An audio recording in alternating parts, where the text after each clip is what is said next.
Arm thyself. Come on, Otong. Hey, you just got a bow? Ha ha! Come on, arm yourself. Let's go. We have a war to fight. Ha ha! Well, boys and girls, welcome to Uncle Bryan's Stories Worth Repeating. I'm so glad you've joined Otong and me today. We've got a story for you. I'm swinging a knife at you, a sword at you. How do you like these swords? Aren't they cool? Can you imagine being able to line these up with your friend and just go at it? Ooh, ah. A lot of fun. My boys and girls have played with these many times. See the red marks? That's from whacking each other. So Otong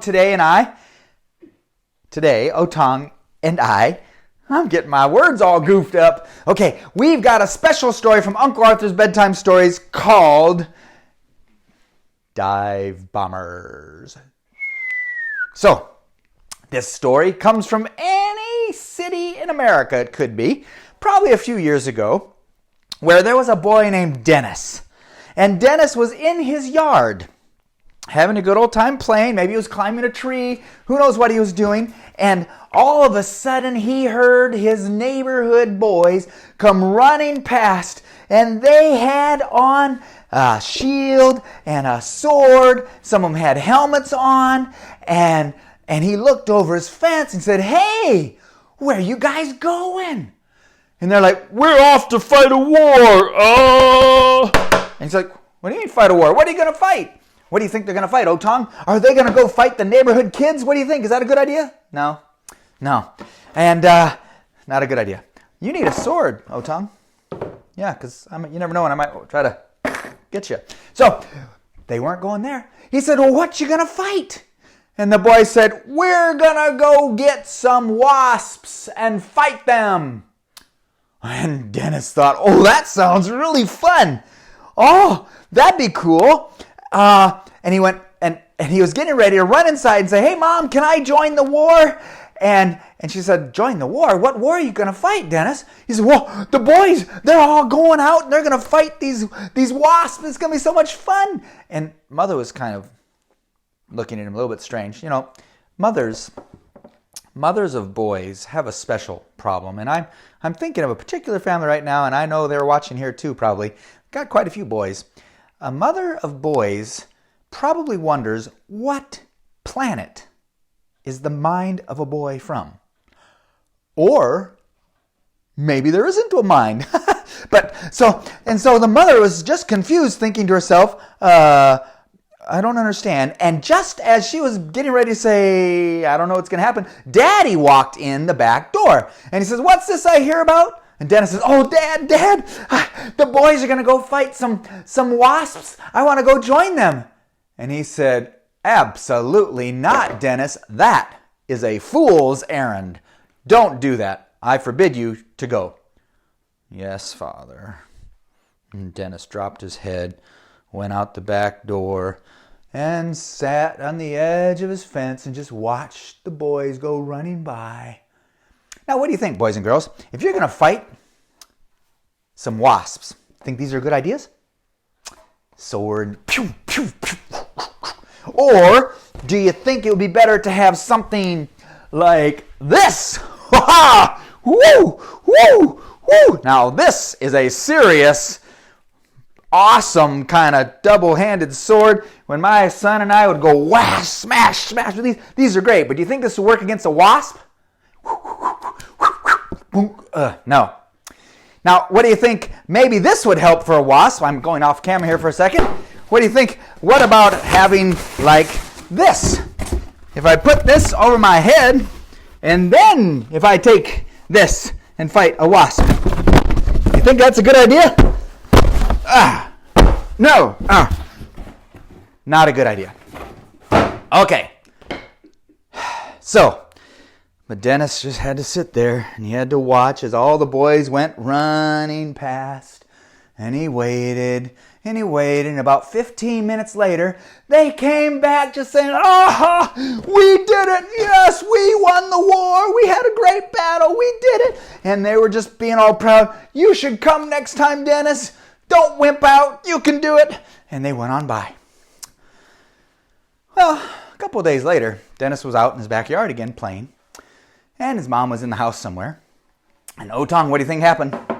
The boys came by again. They came running by and said, "Hey, Dennis, we're going to fight the war again. Come on with us." Dennis says, "I can't go. My dad said no." And they said, "Come on, Dennis. Nobody's going to know. Are you a sissy?" Boys and girls, do you like it when boys call you names or girls call you names? It's not very nice, is it? Just when they want to try to manipulate you and make you do something, they'll call you a name. Or they make noises at you or stick their tongue out. Or they'll, "You're such a sissy. Mommy's girl, mommy's boy." All those kinds of things. And those words can hurt. Well, Dennis was there watching them go by the fence. And he saw one guy with a box on his head.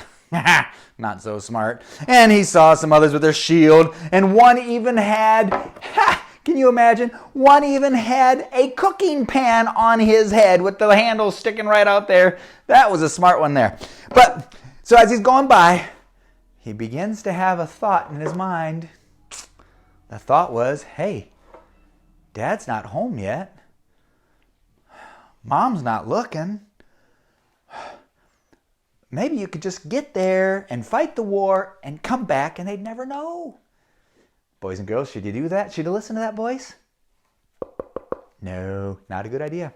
But Dennis, what do you think, Otong? Dennis listened to that voice. And so he grabbed something he could grab. He grabbed a stick and he grabbed a little something on the ground, piece of wood, and he went out of his backyard and he went running with the boys and, "Hey, wait up for me." And they went to fight.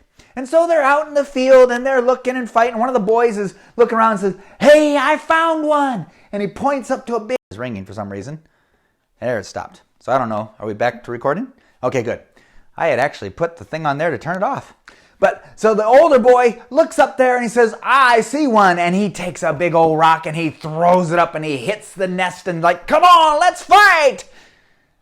But he made a mistake. It wasn't a wasp's nest.